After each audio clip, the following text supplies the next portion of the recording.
आशा करता हूं आप सब बहुत अच्छे होंगे। मेरा नाम है सिद्धांत अग्निहोत्री। स्टडी ग्लोस पे आपका बहुत बहुत स्वागत है।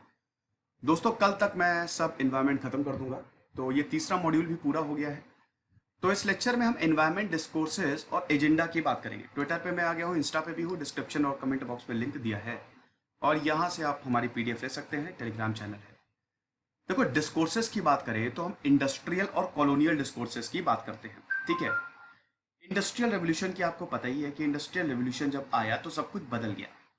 इंडस्ट्रियल रेवोल्यूशन जब आया तो इंडस्ट्रीज बनना शुरू हो गई।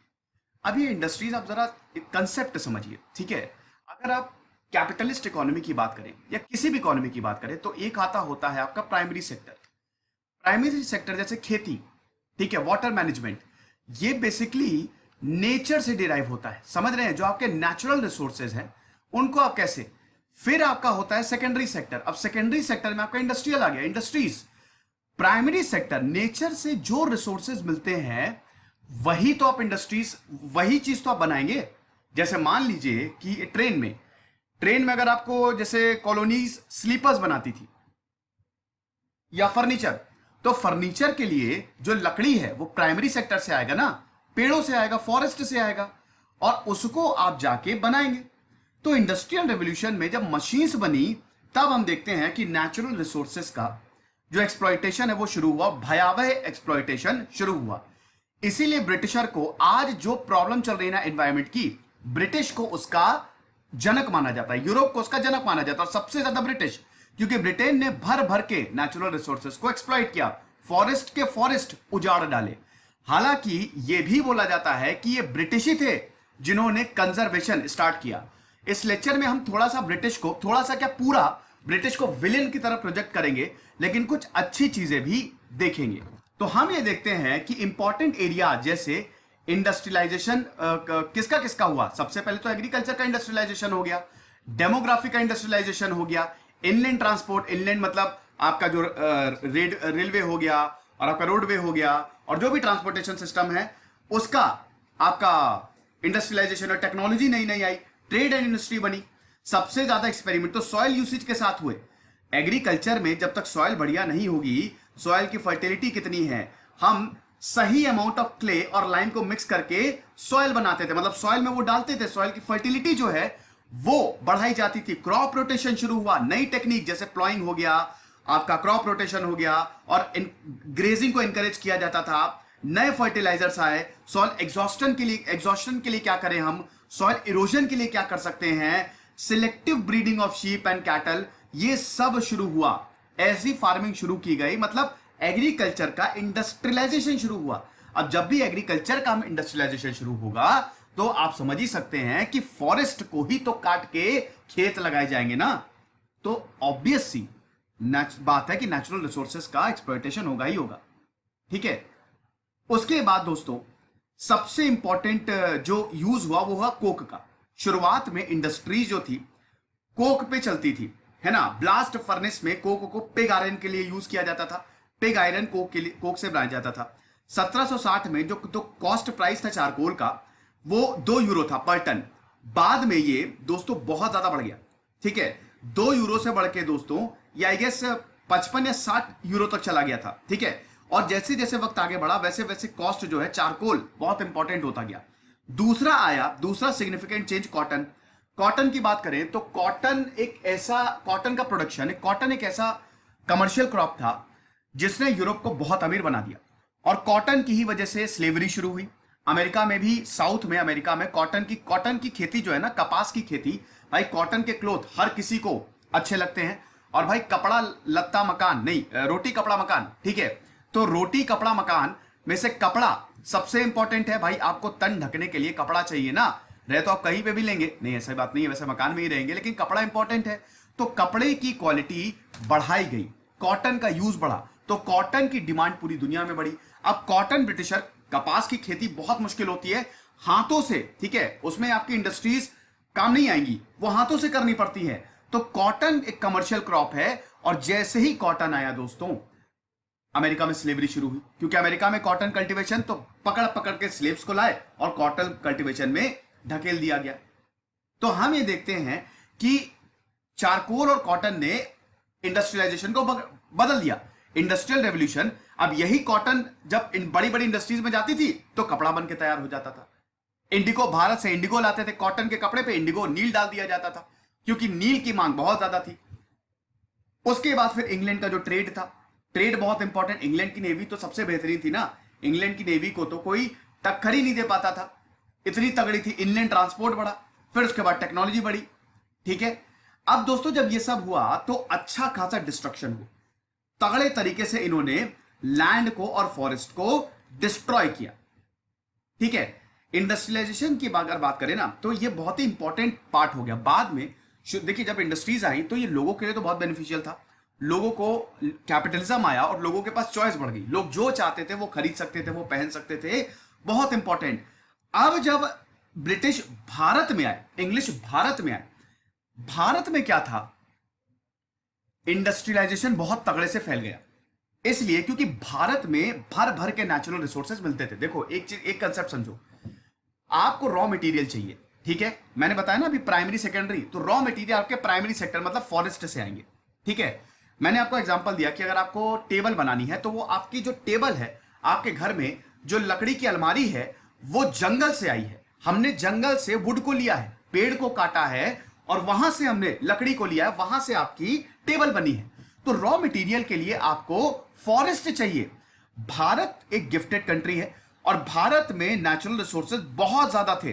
तो पहला पॉइंट तो यही है कि बैटल ऑफ प्लेसी के बाद, जैसे ही बैटल ऑफ प्लेसी और बैटल ऑफ बक्सर के बाद, दोनों पे लेक्चर मैंने लिए हैं, जैसे ही ब्रिटिश भारत में आए उन्होंने भारत के नेचुरल रिसोर्सेज का यूज करना शुरू किया, कमर्शियल यूज। ब्रिटिशर को यह पता लग गया था कि भारत में बहुत नेचुरल रिसोर्सेज है, एबंडेंस, हिमालयन रीजन तो भरा पड़ा है, हम इसका यूज करेंगे, कमर्शियल यूज करेंगे, ठीक है। और हम रिसोर्स का जो एक्सप्लॉइटेशन होगा उसके लिए बकायदा कानून बनाएंगे। अब यहां पे दो मत हैं, एक मत तो ये बोलता है कि देखो भैया ब्रिटिशर कानून लेके आए, कंजर्वेशन ये टर्म लेके आए, अलग अलग कानून बनाए, लेकिन दोस्तों दूसरा मत ये है कि ये इन्होंने अपने लिए बनाए थे।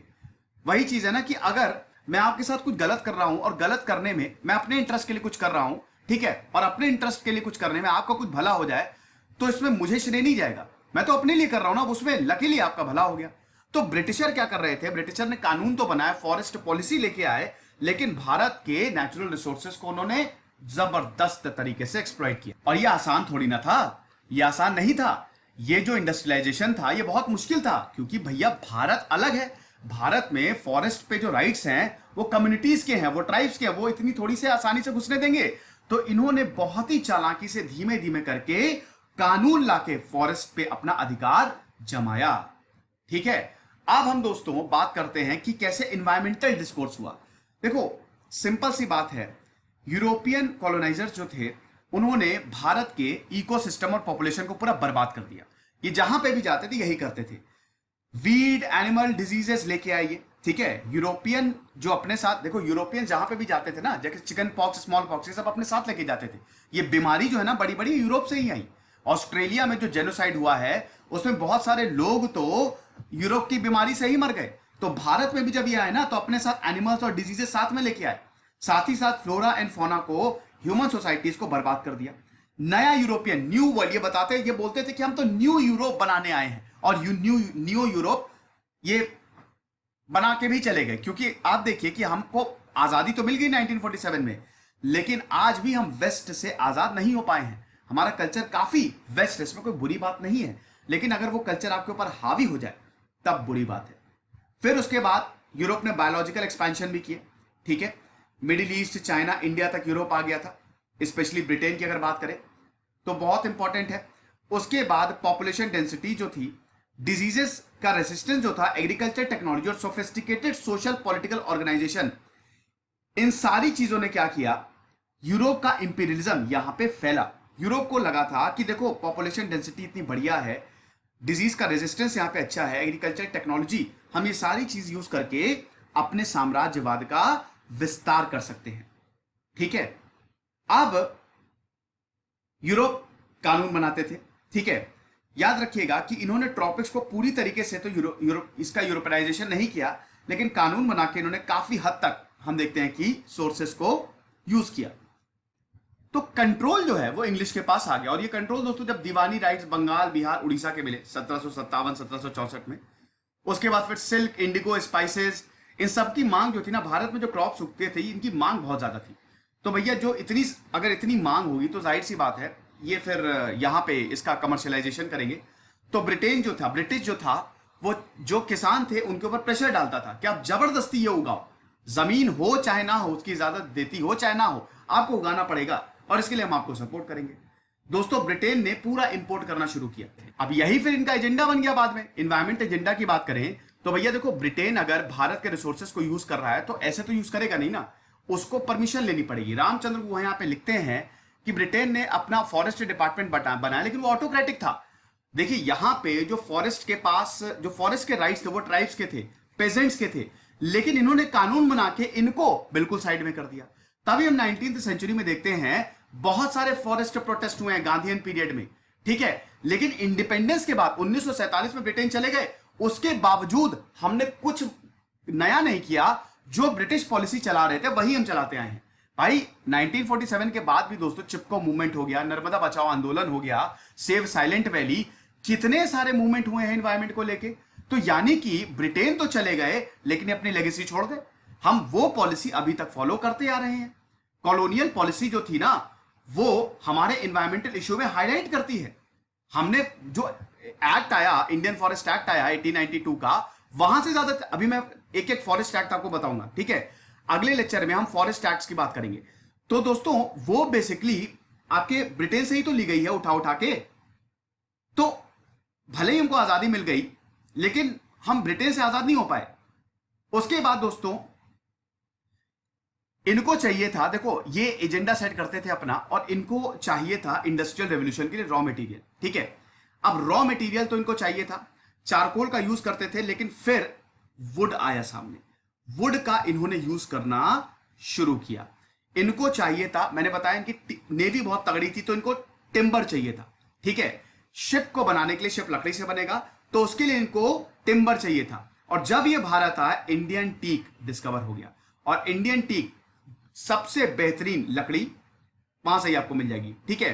तो इंडियन टीक जब डिस्कवर हुआ, क्वालिटी और ड्यूरेबिलिटी के हिसाब से सबसे बेहतरीन, यहां तक कि दोस्तों इंग्लैंड जो वॉर लड़ता था ना, वो भी फॉरेस्ट के बलबूते लड़ता था। इंग्लैंड की नेवी बहुत कमाल थी, और इंग्लैंड की नेवी के लिए जो सामान चाहिए होता था वो जंगलों से आता था। सामान मतलब जो लकड़ी चाहिए होती तो जंगलों से आती थी। नेपोलियनिक वॉर्स हुए, नेपोलियन को इंग्लैंड ने हराया। नेपोलियन को हराने में बहुत बड़ा इंडिया का हाथ है, क्योंकि जो टिम्बर गया वो इंडिया से ही गया।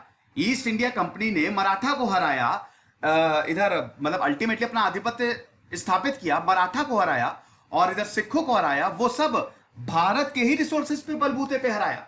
वो भारत के ही रिसोर्सेज लेते थे और अपने यहां पे यूज करते थे। एक्सप्लॉइटेशन ऑफ फॉरेस्ट बहुत ज्यादा किया। ये तो बात हुई नेवी की। दूसरी चीज रेलवे, रेलवे का जब एक्सपेंशन हुआ, लॉर्ड डलहौजी 1848 में रेलवे जब चलाई उन्होंने, तो दोस्तों रेलवे के लिए आपको लकड़ी चाहिए, स्लीपर क्लास के लिए आपको लकड़ी चाहिए। वो लकड़ी कहां से आई? वो फॉरेस्ट से आई, ठीक है। जो रेलवे लाइंस बिछाई गई ना second half of 19th century में, बहुत सारे स्लीपर्स आपको चाहिए थे। तो जो पूरा सब हिमालयन फॉरेस्ट है ना, गढ़वाल और कुमाऊं का, कंप्लीटली उसको डेन्यूड कर दिया, पूरा साफ कर दिया वो लकड़ी के लिए। इतना भयानक डिस्ट्रक्शन किया था। आपको बताता हूं, हर साल 35,000 ट्रीज चाहिए थे, 35,000 पेड़ चाहिए थे, ताकि 2.5 लाख स्लीपर बनाए जा सके। तो हर साल 35,000 पेड़ों को काटा जाता था। साल और टीक जो होते थे वो रेलवे लाइंस के लिए, वो पेनिनसुलर इंडिया में इधर हिमालयन रीजन साफ करते थे, और इधर साउथ में मद्रास प्रेसिडेंसी, बंगाल प्रेसिडेंसी और इनकी बॉम्बे प्रेसिडेंसी। तो रेलवे लाइन से जो है पूरे इंडिया में इनको बिछानी थी। तो इधर मद्रास प्रेसिडेंसी, जब ये साउथ जाते थे, बॉम्बे और मद्रास प्रेसिडेंसी, वहां से पेनिनसुलर इंडिया शुरू हो जाता है। तो वेस्टर्न घाट्स हैं, वहां से उठा उठा के ये पेड़ लेते थे। और जो सतलेज और यमुना वैलीज में जो देवदार होते थे, देवदार के पेड़, उसकी लकड़ी बहुत बढ़िया होती है। 65.5 लाख जो है देवदार स्लीपर्स सप्लाई किए गए बाकायदा। कहने का मतलब यह है कि इन्होंने फॉरेस्ट को बहुत भयानक तरीके से यूटिलाइज किया, बहुत एक्सप्लॉइट किया, साफ कर दिए जंगल के जंगल। क्यों? क्योंकि इनको एक्सपैंड करना था, ठीक है। तो इनकी जो रेवेन्यू पॉलिसी थी, इसने फॉरेस्ट को डिस्ट्रॉय करना शुरू कर दिया। अब दोस्तों ऐसे तो करेंगे नहीं, तो बाकायदा इन्होंने अपना फॉरेस्ट डिपार्टमेंट भी बनाया, एग्रीकल्चरल एक्सपैंड। जब अच्छा ये तो चलो रेलवे और अभी रेवेन्यू की बात हो गई इकोनॉमिकली, जब एग्रीकल्चरल एक्सपेंशन हुआ तब भी हम देखते हैं कि इन्होंने फॉरेस्ट को साफ करना शुरू किया। भाई जाहिर सी बात है ना कि खेती, अब क्या जंगली जंगल है तो उसको साफ करके खेती करेंगे आप। तो ये एजेंडा था इनका, आप समझ रहे हैं, सिंपल एजेंडा था कि जितना हो सके रिसोर्सेज निकालो, और लोगों को ये दिखाते थे कि हम तो कंजर्व करने आए हैं। लोगों को ये बताते थे, लोगों को ये ज्यादा पता नहीं था, लोगों को बताते थे कि हम तो कंजर्व करने हैं एनवायरमेंट को, क्यों परेशान हो रहे हो, हम तो तुम्हारे लिए आए हैं, और तुम हम ही पे उल्टा उल्टा चोर कोतवाल को डांटे। यही चीज हुई। अब 1947 जब हम आजाद हुए तब से भी नेशनल फॉरेस्ट पॉलिसी 1952, उसमें भी मोनोपोलिस्टिक कंट्रोल है हमारे फॉरेस्ट पे। देखो फॉरेस्ट पे जो राइट्स हैं वैसे तो नेचर का है, लेकिन वहां के जो लोग रहते हैं और वो लोग जंगलों की पूजा करते हैं। लेकिन जब हम आजाद हुए, ठीक है, अर्बनाइजेशन, पॉपुलेशन, हमको रिसोर्सेज की जरूरत थी, तो वहां पे भी हमने फॉरेस्ट का एक्सप्लॉइट करना शुरू कर दिया। यहां पे रामचंद्र गुहा बोलते हैं कि फॉरेस्ट पॉलिसी 1952 में उसने भी मोनोपोलिस्टिक कंट्रोल जो है वो लिया। ठीक है, लगातार जो है technically trend manager, bureaucratic control लगातार फॉरेस्ट पे हुआ, रिसोर्सेज पे हुआ। ठीक है, और यहां पे जो ट्रेडिशनल लोकल नॉलेज थी, भाई अगर आपको फॉरेस्ट पे कंट्रोल भी करना है तो वहां के लोगों की मदद लो, वो नहीं ली, वो बिल्कुल भी नहीं ली। लोकल ग्रुप्स को बिल्कुल साइड में किया गया और सरकार ने पूरा अपना आधिपत्य जमाया। तो जो हम कॉलोनियल एरा में पॉलिसी चला रहे थे वही हमने आजादी के बाद चलाई। ये लेक्चर था, आई होप आपको पसंद आया होगा। अब अगले लेक्चर में दोस्तों हम फॉरेस्ट एक्ट देखेंगे, बहुत ही ज्यादा इंपॉर्टेंट, कौन कौन से फॉरेस्ट एक्ट और अभी हम कौन सा फॉरेस्ट एक्ट फॉलो करते हैं। खुश रहिए, पढ़ते रहिए, सिद्धांत अग्निहोत्री।